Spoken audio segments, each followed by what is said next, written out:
अस्सलाम वालेकुम व्यूज़, कैसे हैं आप सब। उम्मीद है आप सब ठीक ठाक होंगे। तो प्यारे दोस्तों, आज मैं आपके लिए कलम वाला बहुत ही मुजर्रब अमल लेकर हाज़िर हुआ हूं कि इस कलम से जो भी लिखेंगे वो आपकी मुराद पूरी हो जाएगी। आपके पास वो कलम होगा और ऐसा तिलिस्मी कलम है ये कि इसके या आपका काम हो या किसी आपके अजीज़ या रिश्तेदार या आपके दोस्त का है, तो आप उस कलम के साथ जो भी उसकी दिली मुराद लिखेंगे उससे पूछ कर के आपको क्या चाहिए, तो अल्लाह की रहमत से गायबी अल्लाह की मदद ऐसी होगी, ऐसी इतनी इसमें गायबी ताकतें होंगी कि इस कलम से उसकी मुराद हो या आपकी कोई भी दिली मुराद हो वो इंशाल्लाह पूरी हो जाएगी। आप ज़रा तफसील से और पूरी तवज्जो से इस अमल को सुनना है ताकि कोई गलती ना हो। मैं चाहता हूं कि आपको सारा इल्म सिखा दूं ताकि जहां तक मैं पहुंच नहीं सकता, जहां तक मेरी आवाज़ नहीं पहुंच सकती, आप भी मेरे अमलों को सीख कर आमिल बने और लोगों की मदद करें। ये पेन कलम आप लोगों की ज़िंदगी बदल देगा। अगर आपको कोई भी मसला है, मोहब्बत में कामयाबी, दौलत की कमी है, तलाक का मसला है, घरेलू लड़ाई झगड़े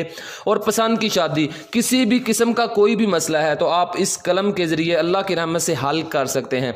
और ना तो मैं किसी भी अमल का किसी से पैसे लेता हूं और ना ही मैं हदिया लेता हूं और ना ही मुझे इन चीज़ों की ज़रूरत है। अल्हम्दुलिल्लाह मैं फ्री लोगों का काम करता हूं और मुझे ये शौक़ है कि मेरी वजह से अगर किसी का कोई काम अच्छा बन जाए, किसी की बेहतरी हो जाए, किसी की भलाई हो जाए, किसी का फ़ायदा हो जाए, तो इसके अलावा मुझे कुछ नहीं चाहिए। ठीक है, आप अमल करें और कामयाबी हासिल करें और तवज्जो से अमल को सुने। आपने करना यह है कि आपने एक अदद कलम लेना है, पेंसिल ले लें, मार्कर ले लें, किसी भी किस्म की कोई भी चीज़ ले लें लिखने वाली। मिसाल के तौर पे आपके पास ऐसी ही कोई पेन हो या किसी भी किस्म की कोई पेंसिल हो तो वो आपने नहीं लेनी है बाज़ार से, इस्तेमाल शुदा आपने नहीं लेनी। ठीक है, लेने के बाद आपने करना यह है कि आपने एक अदद काला कपड़ा ले लेना है। काला कपड़ा लेने के बाद ये अमल आपने पूरे 11 दिन करना है। ये ज़रा तवज्जो से सुन लें, पूरे 11 दिन आपने ये अमल करना है और किसी भी दिन ये शुरू कर सकते हैं। और जब भी आपने ये शुरू कर लेना है फिर आपने इसमें नागा नहीं करना। ठीक है, फिर आपने पूरे तसलसल से इसको करते जाना है। जिस दिन नागा आ गया अमल दोबारा से शुरू हो जाएगा। तो पूरे 11 दिन करना है और जिस दिन मर्जी आप चाहें इसको कर सकते हैं, लेकिन आपने बेहतर यह है कि आपने इसको जुमे वाले दिन स्टार्ट करना है। जुमे वाले दिन इसको आप शुरू करें। ठीक है, और करने का तरीका अगर यह है कि आप किसी भी जगह बैठ जाएं, किसी भी जगह बैठ जाएं। बैठने के बाद आपने सूरत कलम पढ़नी है। ठीक है, ये कुरान मजीद की सूरत है, सूरत कलम, ये आपने पढ़नी है। और कितनी दफ़ा पढ़नी है? सिर्फ 7 दफ़ा आपने सूरत कलम पढ़नी है और 41 मरतबा आपने ये अल्फाज पढ़ने हैं। ठीक है, अलवारिसु अन्नाफियु। ठीक है, आपने सबसे पहले 7 दफ़ा सूरह कलम पढ़नी है, 41 मरतबा अलवारिसु पढ़ना है और अन्नाफियु 41 मरतबा पढ़ना है। पढ़ने के बाद आपने इस कलम पर फूंक मार देनी है। और तरीकाकार क्या है कि आपने एक अदद काला कपड़ा ले, आपने इस कलम को इस काले कपड़े में लपेट देना है अमल करने से पहले। ठीक है, इस तरह आपने लपेट देना है। तो लपेटने के बाद आपने इसे अपने पास रख लेना है और जब तक ये आपके 11 दिन पूरे ना हो जाएं तब तक आपने इस कपड़े में से इस कलम को निकालना नहीं है। ठीक है, ये मेरी बात याद रखें और तवज्जो कर लें। तो इसको आपने अपने पास रखना है और आपने जुमे वाले दिन अमल शुरू करना है। जब आपने स्टार्ट करना है आपने इस तरह से काले कपड़े में लपेट देना है। लपेटने के बाद आपने 7 दफ़ा सूरत कलम पढ़नी है, 41 मरतबा अलवारिसु, 41 मरतबा अलनाफियु। पढ़ने के बाद आपने इस पर फूंक मारनी है और इसे किसी भी सेफ जगह पर रख दें जहाँ पर इसे कोई छुए ना, इसे कोई हाथ ना लगाए। ठीक है, तो रोज़ाना आपने ऐसे ही अमल करना है पूरे 11 दिन। जब 11वां दिन होगा फिर आपने ऐसे फूंक मारनी है। फूंक मारने के बाद आप इस कलम को कपड़े से निकालें।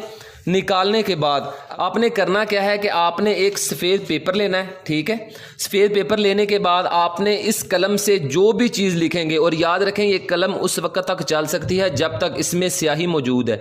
जब तक इसमें इसकी अपनी स्याही ख़त्म हो जाएगी इसमें आप दोबारा नहीं भर सकते, ये कलम का असर ख़त्म हो जाएगा। दोबारा आपको फिर उतनी ही मेहनत करनी पड़ेगी जितनी आपको पहली मरतबा ये कलम बनाने में मेहनत करनी पड़ी थी। ठीक है, इसमें इतनी जादुई कुव्वतें और शक्तियाँ और अल्लाह की रहमत से इतनी कुव्वत आ जाएगी कि आप इससे जो भी लिखेंगे आपका मसला हल हो जाएगा। मिसाल के तौर पे आपका शादी का मसला है, आप किसी से पसंद की शादी करना चाहते हैं तो आप वहाँ लिखेंगे फ़लाँ बिन फ़लाँ।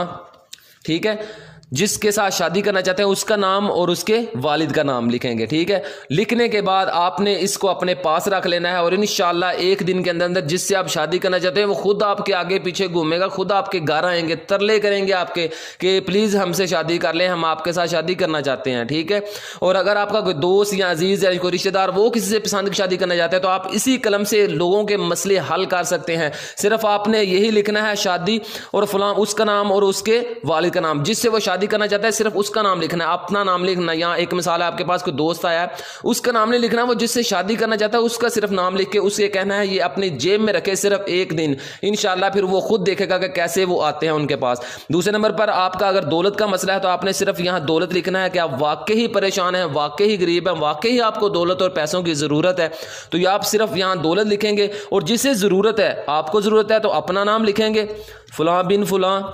अगर आपके गली मोहल्ले में आपका हमसाया कोई परेशान है, कोई गरीब है, उसका नाम और उसके वालिद का नाम लिखेंगे और उसे ये पर्ची काट के दे देनी है कि ये अपने पास रखे। वो जब तक अपने पास रखेगा इंशाल्लाह उसके पास इतनी दौलत, इतनी पैसा, इतना मालो दौलत उसके पास आएगा कि वो उसके ऐसे हालात बदलेंगे कि इंशाल्लाह उसकी दुनिया बदल जाएगी।